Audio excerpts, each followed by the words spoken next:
Okay, let's rock and roll. Hey guys, welcome back to another day, another adventure. We're here with my good man. Hey. Is it Leo? Leo. Yeah, like Leo. Leo, yeah, because I heard you like to be, I've been calling you Leo all the time. But yeah, he's called Leon, but he's likes to be called Leo. And as you know me, I've been traveling the world for 7 years now. But you've been traveling the world for 3 years. Yeah, 3.5 years. Oh, 3.5 years. By motorbike? Yeah, or by motorcycle. Oh, sweet. Okay, so I've been traveling the world for 7 years, and Leo here has been doing the long way round kind of trip. You know, like you and Charlie Bowman. You've been traveling non-stop for like 3 years by motorbike. And you've done all of China, all of Asia. 3.5 years. Mexico is my 46 different countries. 46? Yeah, all the South Asian. The first time is all the South Asian. Yeah. With one small motorcycle. And second time with Chinese motorcycle across China and Nepal. Third time from China to France and the Middle East back to China. Fourth time across India. And this time from US 5 months and then Mexico 1.5 months. Wow. So can you speak a little bit? We've got the construction here working. So can you speak a little bit? Okay. We've got the construction. Okay. So he's done everywhere that I've not been. I've not been to Asia. He's done even all of Asia on motorbike. Yeah. And I've done all of like South America, Latin America really for the past. But he's travelled more than me because he's always travelling motorbike, whereas I stay in like one place for like in the city for like 3 months or one country for 3 months and try and work. But yeah, so this is the podcast about travelling. So if you should ask anyone about travelling, you should ask us two. Us two have been travelling non-stop for the past 7 years. You know, well, me for 7 years, him for 3 years. So together we've done like the entire world. So I have one question. Like, what's your favourite country you've ever been to? It's really difficult to say because in many different aspects, they always have their own number one. Yeah. But for myself,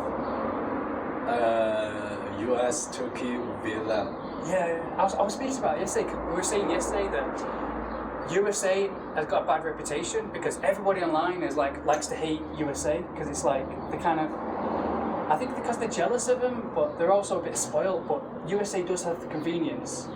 But like we were saying yesterday, like, if you go online, we're talking about the girls in USA, and you say like USA have the best girls, and I kind of agree. USA probably has the best girls, but online, if you watch YouTube, all you'll see is like people say, "Oh, girls from USA, they're all gold diggers, they're all horrible." But they're actually really cool to speak to. You know, if you actually talk to them, they're really cool and down to earth. It's just that I think American guys are pretty spoiled because they have everything. You know, they have all the convenience. Mm-hmm. Like you only have to go down the road and you have like everything in the supermarket. Whereas we now in Mexico, yesterday I had to hike like 3 hours to the supermarket, and I was carrying the watermelon on my back like this, and the bags. And by the time I got back, it felt like I was in the army because I had like this huge. I was kind of like 30 kilograms. I had like a watermelon and 20 kilograms of food. And by the time I got back here, I was like, thank God I can relax. The USA has the comfort more than anywhere else, so you feel, you know, like it's a good place to live for comfort and convenience to get healthy. But here you have to strive, you have to work hard to get healthy food and to travel and stuff. But yeah, anyways, another question is, what's your favourite? You've travelled the world. In your opinion, what's the best girls you've ever? Obviously, everybody's different, but if you That's good. Girls, yeah. Turkish. Turkish, really? And the Vietnamese. Yeah, Turkish girls, they are so pretty. Yeah. 100% so beautiful. I pretty. like the blonde ones are really pretty because you find the blonde ones they're pretty rare. They're really. Mostly is black hair. Yeah. But if you find the rare blonde ones, they're not only pretty, but they're really cool. They're really down to earth as well. But yeah, no one ever mentions Turkish girls. Everybody always mentions Brazilian or Colombian. Oh, I didn't arrive to those country. Maybe once when I arrived there, I was think they are the best. No, that's what I'm saying. Like we're talking about like on YouTube, all the girls that like, everything like stereotypes about countries, usually the opposite is true. Like usually the unknown countries and the unknown girls, they're usually the best because they haven't got such a big head. Whereas Brazil used to be great like 10 years ago, but now with social media and everything, it's got a huge head. They think, oh, we're Brazilian, we're the best. You know, Argentina especially, they think, you know, the best at everything. But and it's the opposite. Like social media, it's made everyone demonize USA. Oh, American girls are the worst. You know, hate USA and hate USA. So USA's got a pretty low self-esteem right now. You think England's got pretty low self-esteem. Really, actually, they're one of the best because they don't have such a big head. You know, usually the countries with the big heads, you know, that's what happened with Colombia. Colombia used to be really cool, but now everyone goes, oh, Colombian girls are the best, and everyone's gone to Colombia, and now they've kind of demonized the gringo, the foreigner. They've kind of demonized everything, and it's like the circle of life. That's what happens once a country is well known. Everyone goes there, and then it gets spoiled, and then it gets a huge head, and then it's all downhill from there. Like in Turkey, if everyone knew Turkish girls were the best, everyone would go there, and Turkey would get a big head, and they'd be like, oh no, we're the best, we're the best. So yeah. So you've never got robbed? In 3 years, because I would travel the world by bike, but my only fear was that I would get camping. My biggest fear is like getting hacked to pieces, like in a tent or something. Just once. Yeah. 3 months ago, just around here. Yeah. And in the night, everybody told me, don't ride in the night in Mexico. But just one time I break the law, I break the rules. And in the 9 p.m., around 9 p.m. to 10 p.m., and I was riding my motorcycle from Guanajuato City to here. And in the 9 to 10, maybe somebody is following me, see my motorcycle, and then when I will still arrive here, just posted, and the two men with a small motorcycle with a gun pointed at me, and shocked, and okay, easy, if you want to run, just run. And then I tried to put my motorcycle over, and then hit the turtle in the road. They have so many metal turtle in the road, and I hit that. My front wheel is broken, and I had a little bit of serious injury. But at that time, I was protection my professional suit. Yeah. So I didn't hurt so bad. I didn't feel really bad. And after I fall down with my motorcycle, the two men come with. There comes one man try to keep my motorcycle straight, and then right about my front wheel is totally broken. So he just gave up. Yes, and then in 1 million, 2 million, the police and the soldiers just come here with a truck and they run away.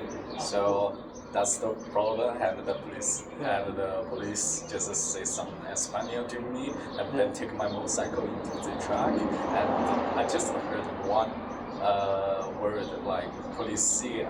So I know tomorrow I will go to policia station and to figure out how to get my motorcycle back. Yeah. That's just one. That's one time, and 3 years, because that's my biggest fear was like, I was in Brazil and I got robbed like 3 times in Rio de Janeiro, and I was camping because they robbed my passport, and I was thinking, I want to travel by bike because I was camping. I love that lifestyle. I felt so fresh when I was just like, I got up every morning and my feet were touching the earth. I go work out at the outdoor beach and I swim in the sea, and I just felt, why didn't I do this before? Why didn't I just like camp in Rio and I have the mountains? I climb mountains in the afternoon with some people, and I even went on a date with a girl, like a beautiful redheaded girl, and I was like homeless. I was living in a tent at the time. Obviously, I had the first shower with soap like in 2 weeks. And that made me feel a lot more fresh. My friend let me use his shower, but I felt more alive. Like, because when you're in the same place, you feel like, you got to do this, you got to do that, and it just becomes too comfortable, and you become a bit sick from being too comfortable. Like, we had another guy who came here, and he'd been traveling around the world as well, but he was 60 years old, and he looked 30 years younger. He looked more alive and more healthy than anyone, and he was traveling by bicycle, but he was traveling with one bag. He was 60 years old. He looked healthier than 99% of people that have been to this hostel. He was so alive and so fresh. But yeah, so what's your best experience about you've travelled the world for 3 years by bike? What's been your number one adventure? For adventure. An adventure. One moment which you've been like, wow, that's blown. Like for me, it's been like Machu Picchu. Turkmenistan. Turkmenistan. Yeah, Turkmenistan. I heard no one's there. The gate over here. Yeah. Turkmenistan is the most crazy country, the worldwide crazy country I have ever been. People say it's like being on another planet. Turkmenistan. Oh yeah, I just met one Korean. He is from Spain. Yeah. And he said one thing, he always go crazy countries. Yeah. He travel all the time as well. He said, oh my god, this country like combined with North Korea and Dubai. Yeah. This country is so crazy and I heard it's the one country that it's more dictatorship, it's more stranger than and you cannot smoke outside. Yeah. If you smoke outside, you will be cash for go to jail or $500 fine. And I asked the local people every time I go different countries and cities. Sometimes I ask the local people how you got but when I ask the local people in Turkmenistan, the local people refuse to answer that question because I didn't know you and I didn't know who is behind this wall. Oh my gosh! And I say, oh my God, can I smoke in your yard? Sorry, you cannot smoke in your yard because our police, our soldier is working 25 hours per day. They are everywhere. If they say you smoke in the yard, they will catch you as well. And yeah, that's true. Like when I stay 3 days in Turkmenistan. You're only allowed to spend like 10 days there for a visa. No, 3 days. 3 days, that's it. Just 3 days. I think everybody just have 3 days visa. When you arrive by the airport, you have to they check your passport like 5 times, and you have to stay in the airport for like an hour until they check security. And then you only have to stay there for 3 days. Yeah. It sounds like something's going on there. So crazy because the president just like the color white, the white color. Yeah. And so all the vehicle in the country is this color, white color. Okay. Because the president like this, and because the president didn't like smoke, so everybody cannot smoke. Yeah. And if you want to go to the supermarket, you have to put your bag and your cell phone, everything into the locker. Yeah. And then you can get in because every price is super cheap and ridiculous price, and everything is. Yeah, continue. Sorry. It's okay. Yeah. And everything is, like clean and white. But I with my motorcycle is pretty dirty and black. And I with a GoPro with my helmet. So the police and the soldier catch me. Yeah. Delete it. Really? And and ask for this. So this country is really creepy. And oh my God, it's my first time to see how the country it is. Yeah. But they have a site named the gate over here. Yeah. And the road is super shit. It's super terrible, the off-road. But 7 kilometers I ride for an hour to arrive there. And it's in the night. And when the night coming, oh my God, that's like the best sight I have ever seen.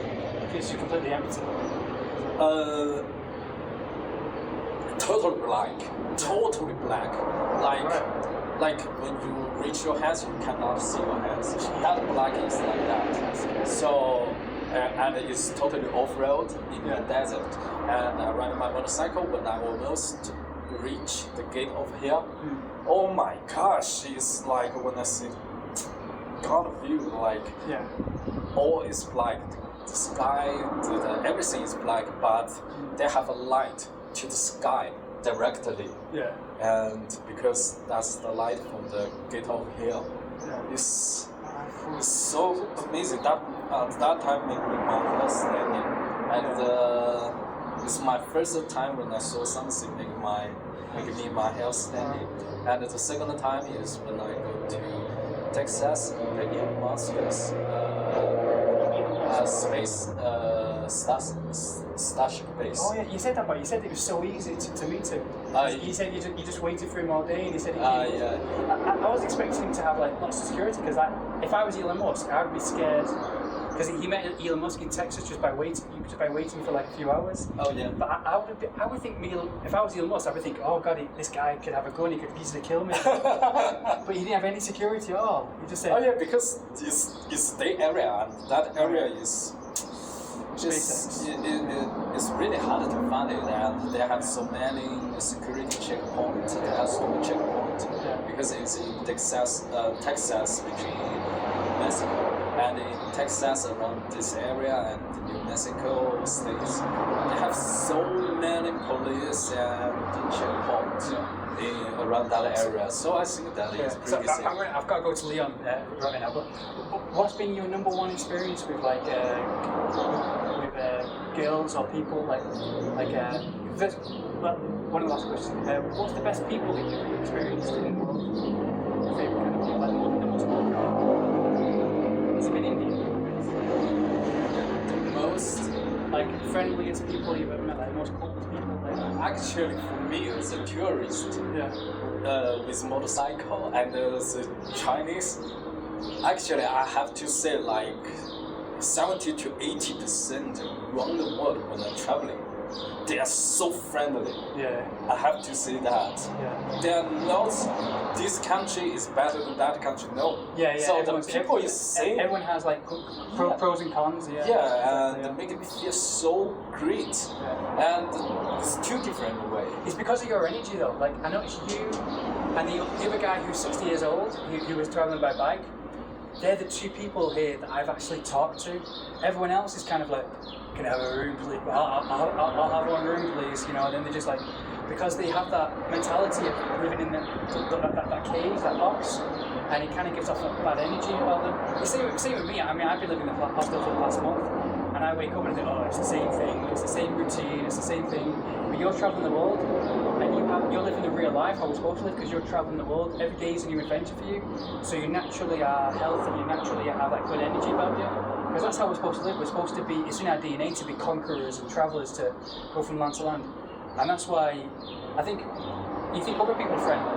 I think that's because you give off such a good energy, because you're travelling the world and you're living the real happiest life.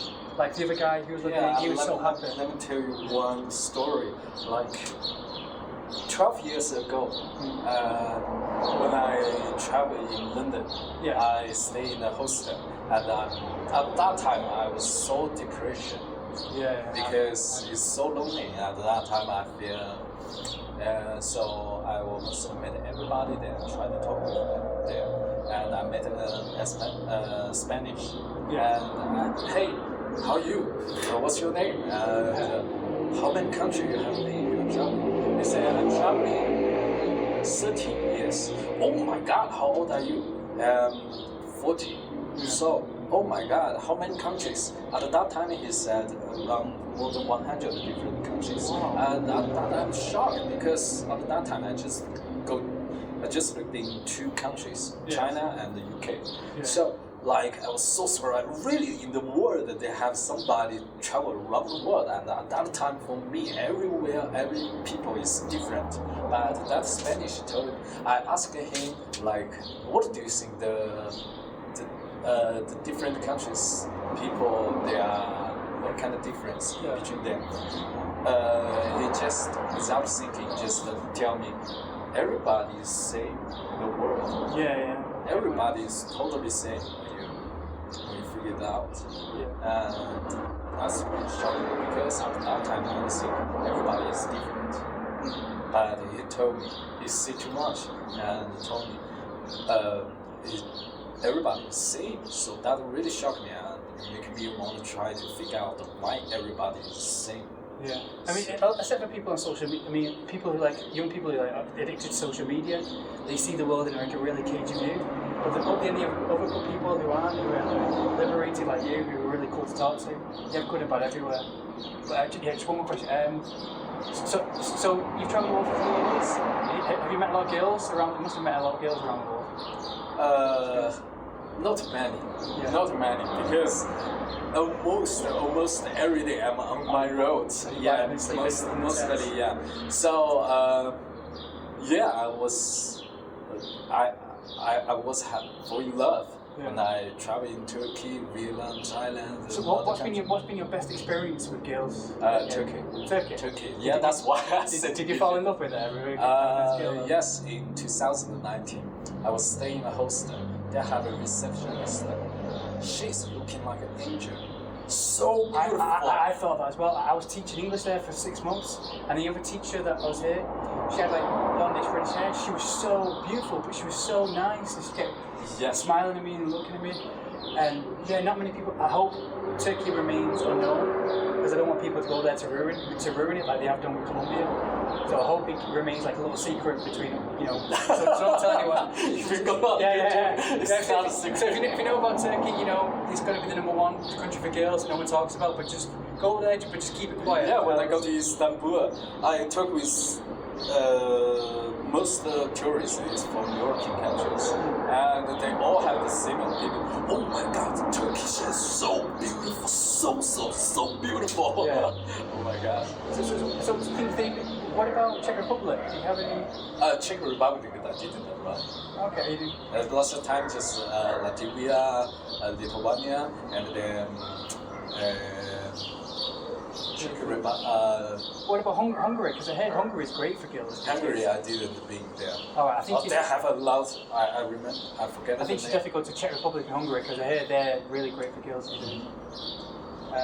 But yeah. So, and also China. You say China. You travel the world because you said China is pretty closed off. They're very together. The people like whatever happens in China, they don't associate. They don't think about what goes on in the rest of the world. Is that one of the reasons? And that's one of the reasons why you travel, to have like a fulfilling life in the whole world. China is very conservative. Conservative, yeah. And they have so many pressure on everybody in China, because if you don't work hard, and in our country, everybody wants to be successful. Yeah, it's all about money.